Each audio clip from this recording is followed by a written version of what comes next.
Diba, kung pagsasabay-sabayin kas natin, kailangan mong malaman sa sarili mo, ano ba yung mahalaga?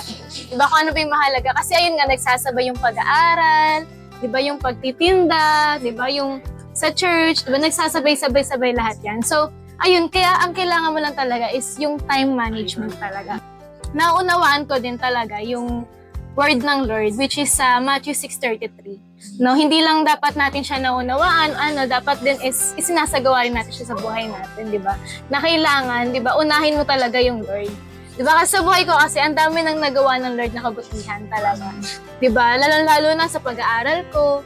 Di ba? Nag-struggle ako nagsistruggle kami actually sa financial. Diba? Pero ang galing ng Lord kasi kumikilos siya.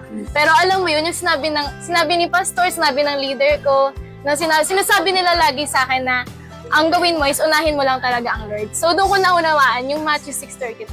Kasi 'di ba habang inuuna natin si Lord, 'di ba lahat yan susunod. Naniniwala po ako sa kasabihan na kung gusto mo talaga, gagawin mo, may paraan. Kung ayaw mo, maraming dahilan. So dapat alam natin kung ano ba talaga yung dapat unahin. Ayan, show up lang, laban sa pag-aaral, and sa pagtitinda, and syempre, yung paglilingkod kay Lord.